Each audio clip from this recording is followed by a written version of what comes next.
대한민국의 두뇌를 묶으려 했습니까? 그게 가능할 거라 믿은 겁니까? 그러나 세계는 단호히 고개를 저었습니다. 노, 결코 아니다. 2026년 2월 실리콘밸리의 한 연구단지에서 믿을 수 없는 장면이 펼쳐졌습니다. 합법 비자를 가진 한국인 엔지니어들이 한밤중에 체포된 겁니다. 쇠사슬이 손목을 조였고 미국은 차갑게 말했죠. 법은 법이다. 하지만 세계는 곧 진실을 알게 되었습니다. 이건 단순한 단속이 아니었습니다. 바로 한국의 반도체 기술을 노린 노골적인 탐욕이었죠. 그 전에 시청자님 단 1초면 됩니다. 구독과 좋아요 버튼 꾹 눌러주시면 더 많은 이야기를 전해드리는데 큰 힘이 됩니다. 그럼 바로 시작하겠습니다. 2026년 2월 12일 새벽 4시 50분 캘리포니아 산호세 삼성전자 연구센터 기숙사 앞 수십 대의 검은 SUV가 줄지어 섰습니다. 차 문이 열리자 FBI, IC, 그리고 국토안보부 요원들까지 완전 무장한 채 쏟아져 나왔습니다. 순식간에 연구센터는 전술작전 지역으로 변했습니다. 잠들어 있던 연구원들은 하나둘 끌려 나왔습니다. 그들은 모두 정식 H-1B 비자를 가진 합법 체류자였지만 쇠사슬이 손목에 채워졌습니다. 그날 새벽 단 한 번의 작전으로 250명이 체포되었습니다. 그리고 그중 180명이 한국인이었습니다. 우연이었을까요? 아닙니다. 그 순간부터 이건 단순한 단속이 아니라는 의심이 번지기 시작했습니다. 다음 날 아침 한 장의 문건이 폭로되었습니다. 제목은 Operation CHIPLOCK. 문서를 펼친 순간 모든 의문이 풀렸습니다. 거기엔 한국 반도체 인력 520명의 이름이 적혀 있었습니다. 출생지, 학력, 경력, 심지어 가족 관계까지 세세하게 기록돼 있었죠. 이건 우연한 단속이 아니었습니다. 10개월 전부터 준비된 표적 작전이었습니다. 더 충격적인 건 분류 체계였습니다. 어등급 EUV 노광 장비와 이나노 공정 전문가, B등급 차세대 메모리 설계 인재, C등급 응용 기술 엔지니어. 캘리포니아에서 체포된 180명 중 대부분이 어와 B등급에 속했습니다. 그제야 분명해졌습니다. 미국이 노린 건 그들의 여권이 아니라 그들의 두뇌였습니다. 쇠사슬은 손목을 묶었지만 진짜 목표는 머릿속의 방정식이었죠. 그러나 한국은 침묵하지 않았습니다.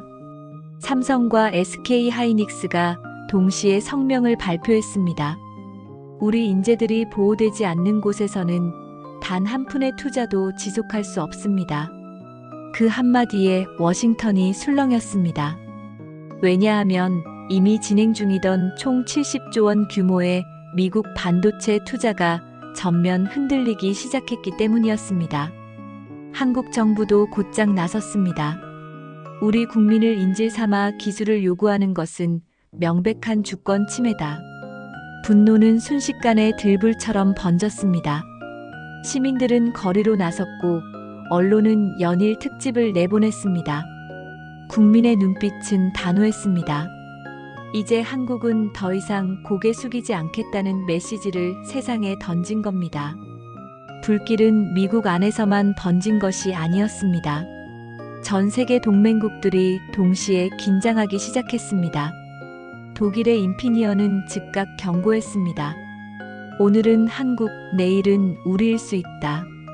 대만의 TSMC, 일본의 키옥시아도 비슷한 우려를 내놓았습니다. 동맹국 전체가 불안에 휩싸인 겁니다. 국제 언론의 반응은 더욱 직설적이었습니다. CNN 250명을 체포해 70조 원을 잃었다. 미국은 무엇을 얻었는가? 파이낸셜 타임스 미국이 동맹국을 러시아와 중국의 품으로 떠밀고 있다. 니온게이자의 동맹은 신뢰가 기반이다. 신뢰가 깨지면 동맹은 무너진다. 각국 의회에서도 목소리가 터져 나왔습니다. 내일은 독일 엔지니어, 일본 연구원들이 체포될 수 있다. 우려는 확산했고 세계 공급망의 심장이 흔들리기 시작했습니다.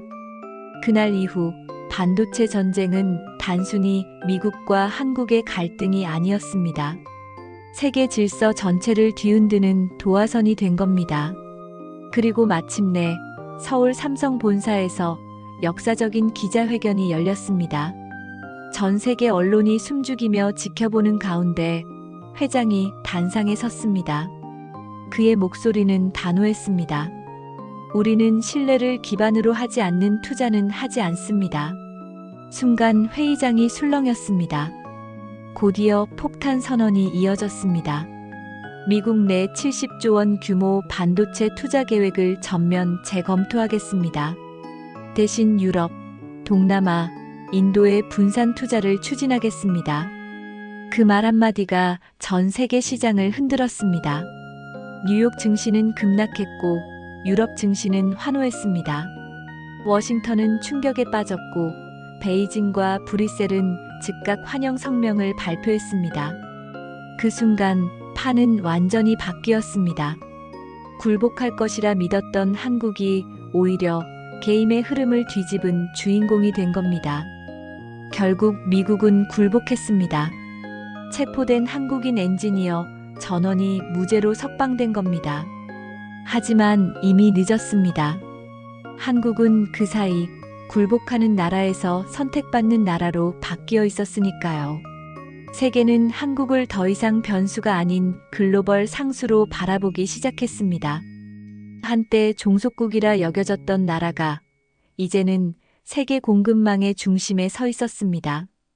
반도체 전쟁은 끝난 것이 아닙니다.